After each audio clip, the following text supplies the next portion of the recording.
ശബരിമലയിലേക്കുള്ള തങ്കയങ്കി ഘോഷയാത്ര പ്രയാണം തുടരുന്നു. 3-ാം ദിവസത്തെ യാത്ര കോന്നി മുരിങ്ങമംഗലത്ത് നിന്ന് ആരംഭിച്ചു. ഇന്നത്തെ യാത്ര രാത്രി പെരുന്നാട് സമാപിക്കും. നാളെ ഘോഷയാത്ര ശബരിമലയിലെത്തും. ഗോകുൽ രമേശ് തയ്യാറാക്കിയ റിപ്പോർട്ട് കാണാം.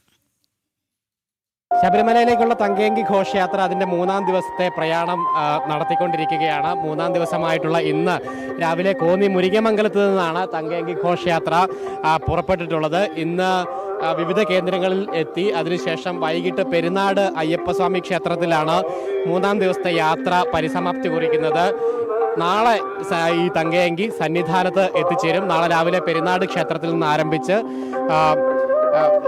ലാഹ, അതോടൊപ്പം തന്നെ നിലയ്ക്കൽ, പ്ലാപ്പള്ളി അടക്കമുള്ള കേന്ദ്രങ്ങളിൽ സ്വീകരണങ്ങൾ ഏറ്റുവാങ്ങി നാളെ ഉച്ചയ്ക്ക് 1 മണിയോടുകൂടി തങ്കയങ്കി ഘോഷയാത്ര പമ്പയിൽ എത്തിച്ചേരും. തുടർന്ന് പമ്പ ഗണപതി ക്ഷേത്രത്തിൽ തങ്കയങ്കി ഇറക്കി വെച്ചുകൊണ്ട് അവിടെ തീർത്ഥാടകർക്ക്, ഭക്തർക്ക് കണ്ടു തൊഴുവാനുള്ള അവസരമുണ്ട്. അതിനുശേഷം വൈകിട്ട് 3 മണിയോടുകൂടി പമ്പയിൽ നിന്നും തങ്കയങ്കി പ്രത്യേക പേടകത്തിലാക്കി സന്നിധാനത്തേക്ക് ശിരസിലേറ്റിക്കൊണ്ട് പോകും. തുടർന്ന് ശരംകുത്തിയിൽ വെച്ചുകൊണ്ട് ദേവസ്വം ബോർഡ് ഔദ്യോഗികമായിട്ട് സ്വീകരണം നൽകും. അതിനുശേഷം കൊടിമര ചുവട്ടിൽ ആചാരപരമായിട്ടുള്ള സ്വീകരണം തങ്കയങ്കിക്ക് നൽകും. അതിനുശേഷം നാളെ വൈകിട്ട് ശബരിമലയിൽ അയ്യപ്പന് ഈ തങ്കയങ്കി ചാർത്തിക്കൊണ്ടുള്ള ദീപാരാധനയാണ് നടക്കുന്നത്.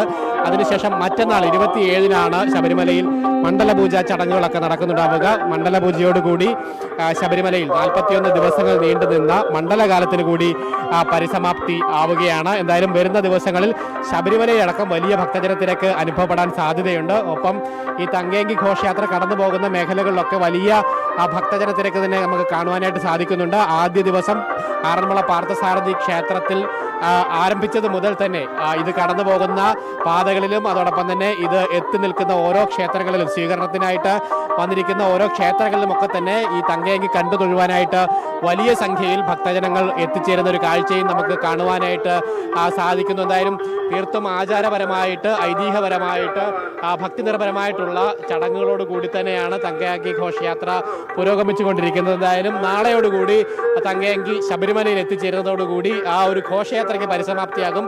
മറ്റന്നാൾ മണ്ഡലപൂജയോടുകൂടി 41 ദിവസങ്ങൾ നീണ്ടു നിൽക്കുന്ന മണ്ഡലകാലത്തിന് കൂടി പരിസമാപ്തിയാവുകയാണ്.